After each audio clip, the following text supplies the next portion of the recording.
Today we're entering the Mooney-Caresse Forest portion of the Veterans Memorial Park in the town of Clifton Park. We're looking for some ephemeral spring wildflowers and other spring season wildflowers.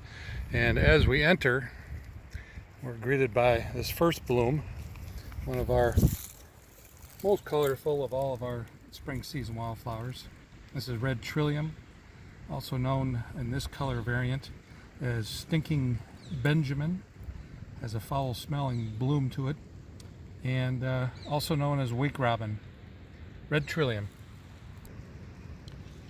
And taking just a few more steps, we come across northern white violet. You see the very rounded leaf. It's a very small white flower, very fragrant, one of our earliest of all the violets. Northern white violet. And here we have blooming the northern spice bush. Flowers are pretty much in full bloom right now. If the wind will just calm down a little bit, so hopefully I can get these in focus for you. Northern spice bush. It's a small tree, or typically a tall shrub. It's in really full bloom. Many of them are actually past bloom, full bloom period right now. And these will get a elongated dark red, almost maroon colored fruit, but it'll be bearing by late summer, and has the flavor of allspice. Northern spice bush. And here we have Jack in the pulpit. It's just emerging, and a smaller one over here. Leaves are still kind of unfurling, but you can see the bloom. Jack is that little stub you see inside that hooded apparatus, and of course he's in the pulpit. Jack in the pulpit, one of our spring season wildflowers. Another one of our violets. This is smooth yellow violet. If you look closely at the stem, you'll find there's really no visible hairs. That's where it gets its name from. One of our earliest violets, a spring season wildflower. And it distinguishes itself from downy yellow violet in that the flower stem of downy yellow violet actually has a lot of down, quite hairy. They have slightly different habitat preferences. Smooth yellow violet prefers a little bit more damp soils than downy. Smooth yellow violet. Another of our spring wildflowers. This one's not showing any flower buds on them yet, but from memory serves from last year, these are red baneberry. They have a white flower on really thin stems that go out to each flower. Those, once pollinated, will then form the gorgeous ruby red colored fruit, red baneberry.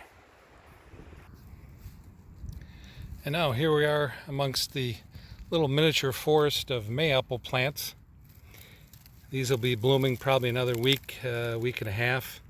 As you look around, many of these are first-year plants. It's a biennial species, grows for 2 years.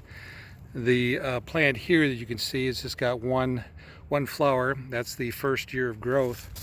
And right next to it is one that has 2 leaves, which are still unfurling. And then in the center, you can see the flower bud. They'll have a beautiful 5-petal white flower on it. And then come mid-August, it'll have a kind of a cherry tomato-sized fruit, maybe a grape-sized fruit. And it's best eaten when it's fully ripened. The skin must be translucent yellow. It's very aromatic, very exotic fruit flavor. This is mayapple. Another one of our spring season wildflowers. This is one of the Solomon seals. You can just start to see some of the flower buds forming there, a little bit more along the stem. And if you only way you can really tell the difference between a couple of species of Solomon seal that are very similar to one another, you have to look at the underside of the leaf. I don't know if this will come in focus well enough for you, but if you look very, very closely, you can see some very fine, and I mean very fine, very tiny hairs. And that's what distinguishes this species of hairy Solomon seal from smooth Solomon seal.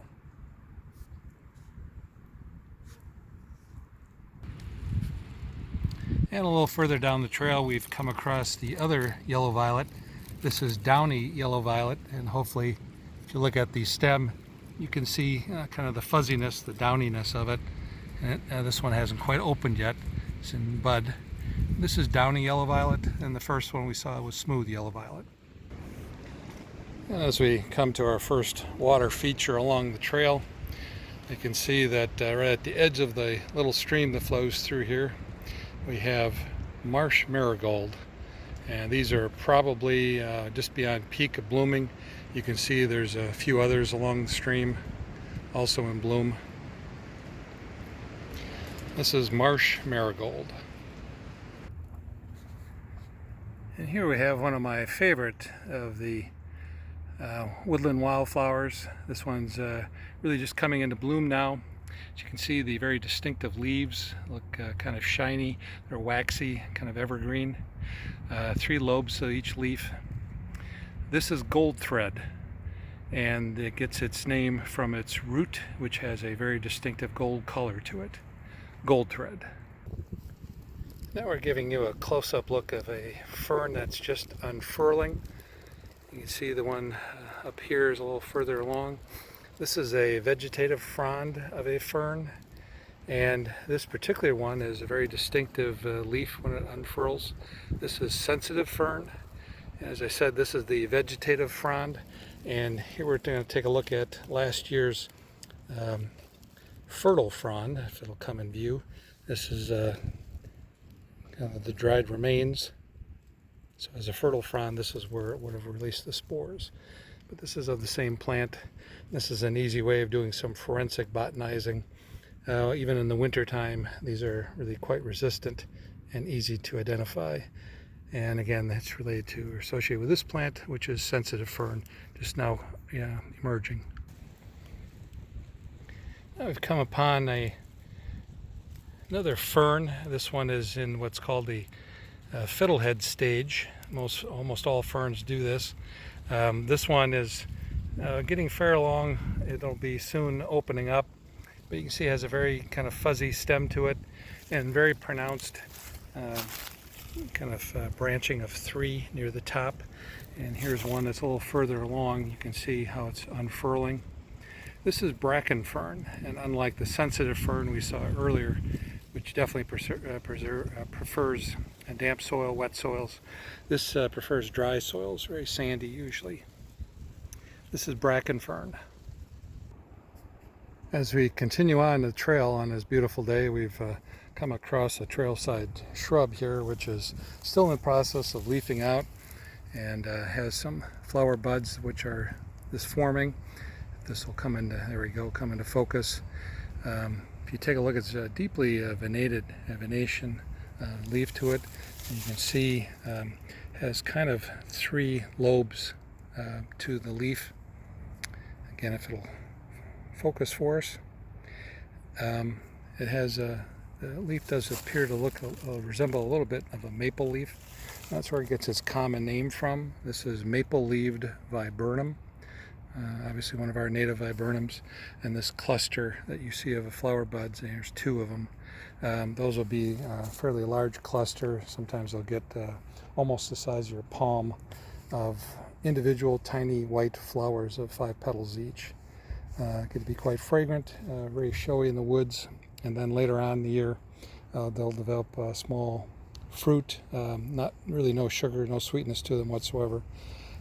Birds don't particularly care for them, but it's one of our native viburnums, one of our native plants, maple-leaved viburnum. Beautiful fall color.